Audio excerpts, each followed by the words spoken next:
Si vous saviez. Si vous saviez comme je suis heureux de vous montrer ça aujourd'hui. Et attendez. C'est pas fini. J'ai rajouté un petit détail qui tue. Il suffit que je me connecte à mon application pour pouvoir faire ça. Oh oui. Je suis refait. J'adore les rubans LED. Ah bref, j'espère que vous allez bien. Euh, les travaux ont bien avancé, comme vous pouvez le voir. Et ce qui est cool, c'est que comme je filme tous les jours en ce moment, et ben vous voyez les travaux en temps réel. Mais voici donc les changements. On a pu poser les panneaux acoustiques. J'ai rajouté en même temps la plante qu'il y avait déjà dans le décor, le petit panneau GD et le ruban LED. C'était pour rigoler parce qu'il n'est pas encore vraiment bien placé. Il y a encore ce petit fil qui pend ici. Le but c'est de le cacher derrière le panneau acoustique. Mais voilà, ça a rajouté un petit plus. Et moi je suis vraiment un grand fan de tout ce qui est lumière connectée. En fait, je pense que c'est important de garder son âme d'enfant. De mon côté, je joue pas aux jeux vidéo. Je sais pas, j'ai pas de trucs un petit peu qui me rappellent mon enfance dans ce que je fais actuellement. Il n'y a pas grand chose que je fais actuellement qui me rappelle mon enfance. Mais par contre, les lumières connectées, ça m'amuse. Genre le fait que je puisse faire ça et changer un petit peu l'ambiance de ma pièce, j'aime beaucoup. Bref, on va mettre un petit peu de... Ouais, comme ça, j'aime bien un peu plus jaune. Voilà, on va laisser comme ça. Euh, Bref, ça c'était le petit détail que j'ai rajouté hier qui vraiment m'a fait apprécier la pièce dans laquelle je suis, enfin le studio. Mais dites-vous que Enfin hier et aujourd'hui là, parce que je tourne le jour où je publie la vidéo, depuis hier, parfois je rentre dans ma chambre et je fais... Je suis là, je suis trop content en fait, je suis trop content. Et ça faisait longtemps que je m'étais pas émerveillé en rentrant dans mon studio parce que ça faisait des années que j'avais le même. Et là vraiment, je suis trop content d'à quel point ça a avancé. Et donc par rapport à ce que je vous disais hier, les choses peuvent avancer vite parce que c'est vrai que hier, enfin avant-hier du coup, c'était vraiment plein de complications, plein de calculs, etc. Plein de choses d'imprévus. Le mur il est pas symétrique, les murs sont fragiles. Qu'est-ce qu'on a eu aussi? On a eu des complications par ici parce que le mur est bombé. Franchement, les maisons anciennes, c'est un enfer. C'est très joli, mais c'est un enfer. Il n'y avait rien qui était symétrique dans cette pièce. Donc voilà, même encore hier, lorsqu'on a fait tous ces travaux et qu'on a rajouté les panneaux acoustiques, même si là c'est très joli, il y a eu des complications et c'était plus long que prévu. Donc c'était un petit peu ce que je vous disais hein, sur le fait que rien ne se passe comme prévu. Euh, mais bon, en tout cas, ce qui est sûr, c'est que rien ne se passe jamais comme prévu, mais si on continue alors que les choses ne se sont pas passées comme prévu, les choses vont se débloquer après, et elles peuvent se débloquer très vite, parce que c'est ce qui s'est passé hier en bricolage, mais c'est aussi ce qui s'est passé beaucoup de fois dans ma vie, peu importe le projet que j'ai cherché à entreprendre. Une fois qu'on passe ces premiers blocages et ces premières difficultés, ces premières résistances qui nous font face lorsqu'on lance le projet qu'on lance, peu importe le projet qu'on va lancer, on a un boulevard ensuite, après. Parce que déjà, la plupart des personnes ne vont pas passer ce premier stade des résistances et des premières galères. Donc on a l'impression d'avoir déjà fait plus que la moyenne des personnes. Mais globalement, pousser, peu importe les résistances que vous allez avoir dans vos vies et vos projets, si vous passez le premier stade, vous allez pouvoir accéder ensuite déjà à des premiers résultats, on va dire. Et donc là, aujourd'hui, franchement, je suis vraiment super content. Et c'est un petit peu ce que je vous disais aussi sur le fait de... Je sais pas, il y a une différence entre être satisfait, dans le sens plutôt content de l'endroit dans lequel on vit, ou d'une relation dans laquelle on est, ou d'une situation que l'on a professionnellement, et être émerveillé. Il y a vraiment une différence entre ne pas être trop insatisfait et être pleinement satisfait et être vraiment limite émerveillé. Et j'ai l'impression que moi, ça faisait quelques années que quand je rentrais dans ce studio, j'étais plutôt satisfait. C'est-à-dire qu'il n'était pas moche, il n'était pas extrêmement beau, il n'était pas si différent et en même temps il était un petit peu original. Mais voilà, c'était un studio dans lequel je me sentais bien au début lorsque je l'ai eu, mais pas forcément un endroit où maintenant, actuellement, maintenant lorsque je rentrais dans cette pièce, je me sentais vraiment créatif et je rentrais, je faisais waouh, c'est joli quand même. Alors je sais pas si le parallèle entre le studio dans lequel on vit et les relations dans lesquelles on est cohérent, mais vous comprenez l'idée. Je pense qu'il y a vraiment une différence entre être juste satisfait moyennement satisfait et vraiment émerveillé. Et moi, depuis hier, vraiment, quand je rentre ici, hier, j'ai passé carrément 2-3 je sais pas, 2-3 heures à phaser devant le décor en essayant de réfléchir à ce que je pourrais rajouter. Est-ce que je mets le cadre ici, par ici, ou est-ce que je le mets plutôt ici? Est-ce que je rajoute une lampe? J'ai une lampe ici qui est prête. Faut juste que j'aille chercher un abat-jour. Ah, j'ai un colis. C'est important en ce moment, j'ai beaucoup de colis. Je reviens.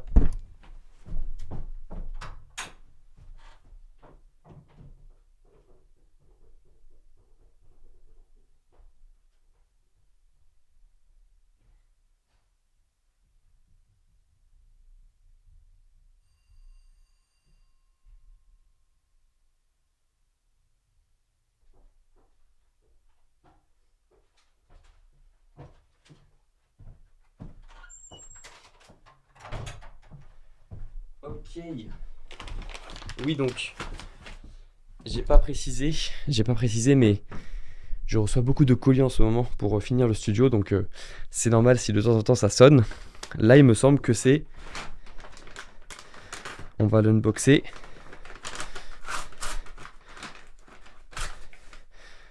Quelque chose qui va rajouter des good vibes dans ce studio. Tac. Attendez.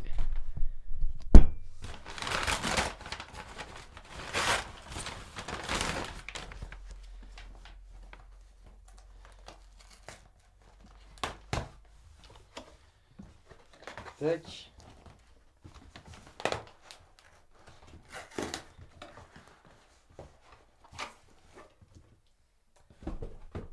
C'est bien ça. C'est un diffuseur d'huile essentielle. Voilà. Donc, euh, en gros, c'est cool, ça va me permettre de diffuser des huiles essentielles. C'est ça le concept en fait. Et justement, d'ailleurs, ça me fait penser à un truc que j'aime beaucoup depuis que j'ai changé de studio. Donc là, j'ai des kits d'huile essentielle. J'en ai 6 ou 7, il me semble, dans le coffret. Bref. Euh, En gros, c'est marrant parce que ça rejoint un petit peu ce que je voulais vous dire. C'est que quand je vous disais qu'il y a une différence entre se sentir vraiment pleinement épanoui dans un studio ou juste moyennement satisfait, c'est qu'en fait, euh, moi, j'ai vraiment cette envie de créer une ambiance dans l'endroit dans lequel je vis. Et je pense d'ailleurs que tous les bons souvenirs qu'on a dans notre vie sont créés à partir d'une ambiance. C'est-à-dire que quand vous repensez aux meilleurs moments de votre vie, si c'est vraiment un moment exceptionnel, normalement il y a plusieurs choses qui ont fait de ce moment un moment exceptionnel.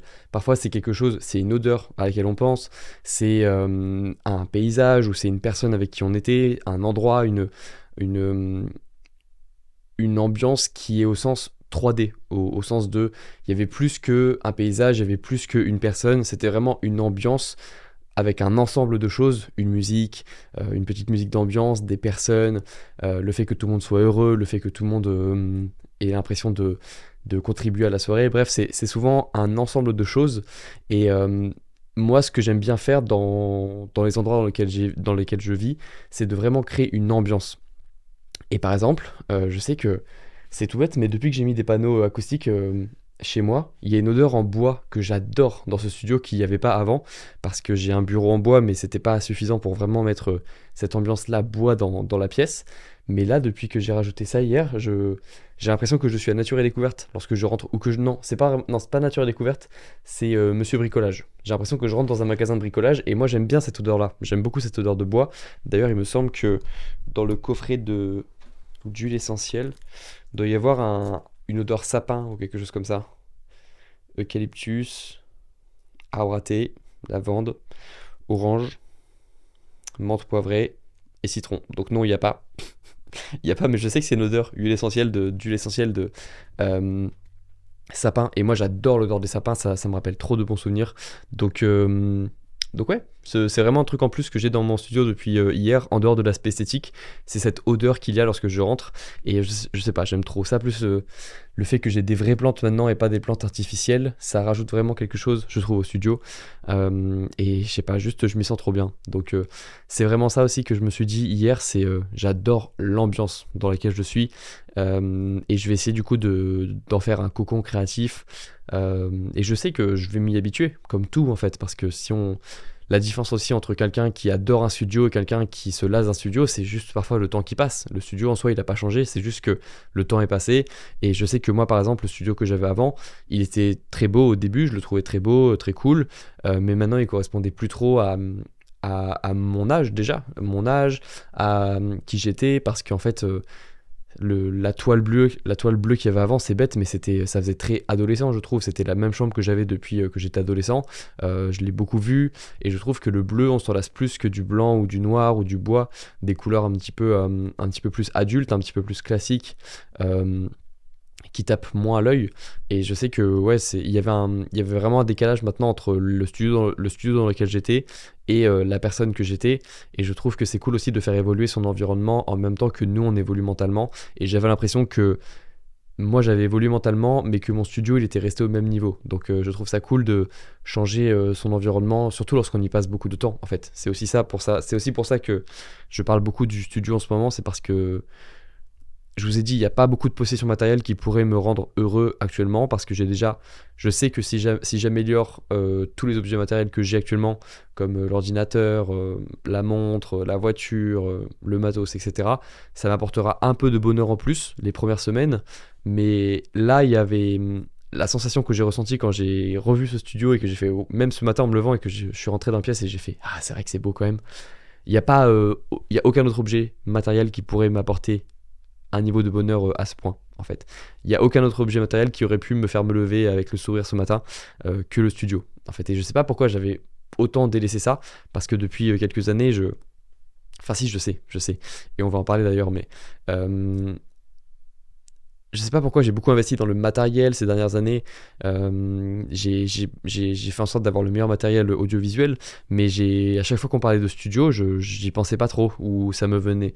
Je sais pas, en fait, la vraie raison, c'est que j'avais un petit peu peur parce que je savais que le fait de faire des travaux, ça allait me couper de YouTube pendant un mois ou deux, et j'avais pas envie, j'avais peur parce que ça me faisait me sortir de cette routine que j'avais créée où je crée des vidéos chaque semaine, etc. Je me sens productif, je me sens actif. Et j'avais peur de partir parce que je savais que ça allait me faire sortir de YouTube un petit peu, et c'est mon métier et c'est ma passion aussi. Donc je sais que quand je suis pas actif sur YouTube, je suis moins moi-même, et je suis pas forcément satisfait de quitter YouTube. C'est pas parce que c'est une bonne décision que c'est une décision facile à prendre, c'est ce que je me disais, mais je savais que il y avait un moment où il y avait fallait forcément faire des travaux à un moment, et quel meilleur timing que le mois de novembre-décembre, où c'est des mois justement où je suis moins distrait, et j'ai moins de sorties, moins de soirées, moins de distractions. C'était un petit peu le moment parfait pour le faire, et le faire avec papy, c'était un truc en plus aussi, parce que je sais que j'aurais pu peut-être le déléguer à des professionnels, mais dans tous les cas ça m'aurait empêché de travailler ici quand même, et puis là c'était en même temps un moment un petit peu en famille aussi, donc c'était cool. Je suis content de l'avoir fait. Si je peux vous donner un retour d'expérience, si en ce moment, je sais pas, vous avez une décision que vous hésitez à prendre parce que vous avez peur que ça vous éloigne de l'objectif, mais vous savez que c'est nécessaire pour ensuite revenir mieux sur cet objectif, je vous invite à le faire, parce que je sais que en prenant 2 mois de pause sur YouTube dû à des travaux, mais dû également à une expérience que je fais moi-même. Chaque année, je me coupe des réseaux pendant ouais, un mois et demi, plus ou moins de manière drastique, hein, parce que parfois je m'autorise à y aller, comme c'est le cas en ce moment, le soir à partir de 18h, mais parfois je coupe aussi à 100%, et à chaque fois que je le fais, je me dis, c'est pas une décision facile à prendre, mais c'est la bonne décision à prendre. Et après, je me sens renouvelé, je me sens neuf, je me sens créatif. Et c'est quelque chose que je ne regrette pas d'avoir fait a posteriori. Mais a priori, j'ai toujours d'hésitations à le faire. Et lorsque je suis pendant cette période, lorsque je suis dans cette période, je me sens parfois inconfortable aussi, voire culpabilisé de prendre une pause et de moins publier sur les réseaux. Donc, tout ça pour dire que maintenant qu'on arrive à la fin de ces travaux, en tout cas, en tout cas, pour cette partie-là, parce que vous savez pas ce qu'il y a derrière, mais tout ça, ça va être des travaux aussi à finir. En tout cas, la partie visible à la caméra, ce qui est le plus important pour moi, est en train de se terminer. On va quand même continuer les travaux aujourd'hui et peut-être demain pour poser des luminaires également. On va poser des petites lumières connectées ici ou ici directement. On verra, mais en tout cas pour cette partie des travaux, c'est pas encore terminé. Papy revient tout à l'heure pour finir cette partie. Mais cette partie-là a déjà beaucoup avancé. C'est vraiment cool les efforts qui ont été faits ici et les résultats qu'on a. Donc je suis très content de ça. Les travaux sont pas finis pour moi, mais en tout cas je sais que maintenant que ce studio est en train de se renouveler et de passer en mode 2.0, je vais pouvoir reprendre les vidéos ici. On va débarrasser tout le matériel qu'il y a ici et moi je pourrai repartir sur des bonnes bases. Et voilà, je suis super content à la fois de vous montrer ça, parce que c'est cool de voir l'évolution, et en même temps de vous partager ce qui m'est passé par la tête en même temps que je fais ce bricolage, parce que je sais pas, il y avait plein de moments cool, plein d'enseignements en fait que j'ai tiré de ça. Rien que le fait de prendre une décision et de devoir l'assumer immédiatement. Par exemple, Papy m'a posé la question de si, je sais pas si c'est dans le cadre, mais à un moment on se posait la question de si je vous disais que ma maison n'était pas du tout symétrique. En fait, on a des poutres en bois qui sont ici, d'autres qui sont ici, puis après ici. Et du coup, on savait que les tasseaux en bois, on allait soit devoir les couper pour qu'ils rentrent chacun dans les poutres, ou alors on devait décider de si on coupait tous les tasseaux en bois avant les poutres. En gros, de laisser une petite bande blanche, parce que le mur est blanc, entre les tasseaux et les poutres, ou si on essayait de faire venir tous les tasseaux dans chaque poutre. Et c'est bête, mais c'est une décision qu'on a dû prendre comme ça en 5 minutes, parce qu'on ne l'avait pas anticipé avant, que les poutres étaient si asymétriques. Et en fait, Papy m'a demandé, j'ai répondu, et juste après, on était en train de visser déjà les tasseaux. Donc en fait, il y avait vraiment une décision à prendre et une répercussion immédiate ensuite. Et ça m'est arrivé plusieurs fois, même, c'est plein de petites décisions lorsqu'on change chez soi et qu'on fait du bricolage, ne serait-ce que la couleur des panneaux acoustiques, la matière des panneaux acoustiques, je sais pas, qu'est-ce qu'on a pris comme décision hier aussi, on s'est posé la question de si on voulait faire coller les panneaux acoustiques au mur. Par exemple, là vous le voyez pas, mais tout au bout ici, il y a un petit espace d'1 centimètre justement pour faire passer potentiellement des rubans LED ou des câbles pour ensuite mettre des lampes sur les panneaux acoustiques. Ça, c'est des décisions qu'on n'avait pas forcément anticipées, et du coup je me retrouvais à prendre des décisions rapidement comme ça, plus toutes les décisions que j'avais faites auparavant sur le décor que je voulais, etc. Et c'est vrai que c'est beaucoup de décisions, et moi qui dans mon quotidien aime bien prendre une décision une fois de manière rationnelle et l'appliquer chaque jour, ce qu'on appelle la routine, prendre une décision de ce que j'ai envie globalement de faire chaque jour et de le répéter. J'ai pas envie de faire beaucoup de choix moi au quotidien, j'ai envie de faire des bons choix une fois et de le répéter au quotidien. J'ai pas envie je suis pas le genre de gars qui chaque jour se lève en se disant oh, qu'est-ce que je vais mettre comme vêtements, qu'est-ce que je vais manger aujourd'hui. Non, je sais globalement comment je vais m'habiller, je sais globalement ce que je vais manger, parce que je mange beaucoup de fois les mêmes plats lorsque je suis dans ma routine, et j'aime bien, et en même temps ça me permet d'éviter de faire des choix. En fait là, le bricolage, c'était vraiment l'inverse, c'était tout le temps des décisions à prendre et surtout des répercussions immédiates, alors que nous, dans notre routine et dans notre quotidien, on a rarement immédiatement les conséquences de nos décisions. C'est pour ça d'ailleurs qu'on prend pas toujours les meilleures décisions, parce qu'on n'a pas d'effet immédiat et on se demande si ça aura un impact plus tard, nos décisions. Alors que oui, c'est juste que c'est pas une action, une répercussion, c'est une action, puis une autre, et peut-être après, sûrement après, mais on sait pas forcément à quel moment, l'effet cumulé de nos actions va nous faire pencher plutôt vers quelque chose de positif ou négatif. Mais c'est vrai que dans notre quotidien, en tout cas moi dans mon quotidien d'étudiant, j'avais jamais les répercussions immédiates de mes actions, parce que si je ne révisais pas un jour, j'allais pas avoir de conséquences immédiates, et même si je révisais par exemple un jour entier, il n'y a pas de conséquences immédiates. C'est pas parce que tu passes une journée à réviser de manière intensive tes cours que d'un coup tu les connais par cœur et tu les connais parfaitement et tu es prêt pour les examens. C'est toujours un effet cumulé de nos actions qui nous permet ensuite, des semaines après, voire des mois après, de savoir si on a pris les bonnes décisions. Et c'est difficile ça, parce qu'on ne sait pas trop où ça nous mène en fait, toutes nos actions. En tout cas dans des processus comme les études, des processus plutôt intellectuels, ou des processus entrepreneuriaux par exemple, lorsqu'on fait des projets, lorsqu'on lance des projets, on n'a pas toujours immédiatement les répercussions de nos actions. Alors que pour quelque chose de manuel comme le bricolage, j'ai remarqué qu'on avait immédiatement les répercussions. Donc c'était assez intéressant, et ça nous aide aussi, pour moi par exemple, qui n'a pas l'habitude de prendre une décision et d'immédiatement avoir les répercussions, ça m'aide aussi à prendre des décisions, parce que c'est pas un truc que je fais tous les jours, volontairement, mais ça m'apprend du coup à le faire. Je sais pas si vous voyez ce que je veux dire, mais c'est assez intéressant ce processus de prendre vite des décisions et ensuite de voir les répercussions et d'ajuster après, ou de juste pas pouvoir ajuster parce que la décision est prise et tu dois l'assumer. Je trouvais que c'est un processus assez intéressant que j'ai rencontré avec le bricolage. Mais du coup, voilà, je suis super content. C'est pas encore fini comme je vous l'ai dit, mais ça a déjà beaucoup avancé et j'ai vraiment pour la première fois cette sensation de quand je rentre ici, c'est un nouveau studio. Et ça correspond vraiment bien avec l'image que j'ai, enfin avec qui je suis actuellement. J'ai l'impression que c'est assez moderne et qu'en même temps c'est assez on va dire original, parce que j'ai pas vu beaucoup de studios YouTube en France qui avaient des panneaux comme ça acoustiques, pas de cette couleur et pas fait de cette façon là. Donc là je suis vraiment content de ce que ça donne. Je voulais vous partager un petit peu ces good vibes parce que je me sens bien ici, je me sens bien globalement en ce moment partout, hein, dans ma tête, dans mon corps, dans mon studio. Donc ça me fait plaisir de vous partager ça, sachant ce que je vous ai dit hier aussi sur le fait que parfois ça se passait pas comme prévu. Bah, ça montre à quel point d'un jour à l'autre on peut avoir des déceptions ou des remises en question, et l'autre être content. Enfin c'est ce qu'on appelle la vie, hein, ça fait partie de la vie, je dirais. Donc je suis content de vous partager un petit peu tout ça. Et puis j'espère que vous, ça va bien de votre côté, et que peu importe ce que vous révisez actuellement, des examens, ou que vous soyez dans un projet actuel ou une remise en question, juste que vous passez un bon hiver et que vous essayez de prendre ce qu'il y a de bon en hiver, c'est-à-dire le fait qu'il n'y ait rien à faire. Aucune distraction, aucune sortie, aucune soirée, aucune plage, et que vous arriviez, je sais pas, à en tirer quelque chose de positif. En tout cas, moi je sais que chaque hiver, c'est pas forcément la folie au début, lorsque je vois que les jours se raccourcissent, lorsque je vois que j'ai moins de lumière du jour, etc. C'est pas très cool, ça c'est pas la meilleure partie, mais je prends toujours un certain plaisir dans l'hiver, même le froid sec, c'est un truc qui me manque parfois en été, et on n'y pense jamais, mais c'est cool aussi parfois d'avoir un petit peu froid. Moi j'ai vécu à Tahiti des années, 10 en tout il me semble dans ma vie. Parfois, je désirais qu'une chose, c'était de rentrer en France pour avoir un petit peu froid, parce que on s'en rend pas compte, parce qu'on pense toujours au soleil, etc.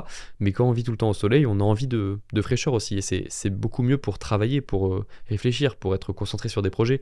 Euh, c'est une réflexion que je m'étais faite lorsque j'étais à Tahiti et que je suis rentré en France après. Même le soleil, on n'en profite pas du tout lorsqu'il est là toute l'année. À Tahiti, il n'y a pas de saison. Il y a une saison des pluies qui dure un mois, et le reste, c'est du beau temps. Il fait beau 320 jours dans l'année à Tahiti, ou 300 jours. Mais du coup, les gens, ils en profitent pas forcément. En tout cas, moi, je sais que on se disait jamais waouh, il fait beau aujourd'hui, parce qu'en fait, il faisait beau tout le temps. Alors qu'en France, le fait qu'il y ait des saisons, bah, on en profite plus. Et l'été, je sens que les gens, ils sont vraiment contents parce qu'il a manqué. On a manqué de beaux jours, on a manqué de chaleur, on a manqué de soleil. Du coup, on est content de l'avoir lorsqu'il est là. On en est reconnaissant. Et c'est pour ça que j'aime beaucoup les saisons ici. Et, et je sais que l'hiver, il y a des avantages, il y a des inconvénients. J'accepte les inconvénients, et je suis content, je suis reconnaissant des avantages que ça a. Et je vous dis que je vous le dis, hein, je vis déjà beaucoup mieux mon hiver et mon winter arc que maintenant, que depuis les premières semaines où où je l'ai commencé, parce que je l'ai commencé un petit peu avant de vous filmer cette série sur YouTube. Mais du coup voilà, je suis content de voir que mon corps s'adapte, mon esprit s'adapte. Je suis rentré dans cette période de monk mode, et je suis content d'y être actuellement. Ce qui est cool, c'est pas un supplice pour moi, c'est juste normal, et c'est cool, c'est quelque chose de confortable maintenant pour moi. Et puis voilà, j'espère que ça pourra vous parler un petit peu, ce qu'on a vu aujourd'hui. Et puis à demain pour la suite des aventures.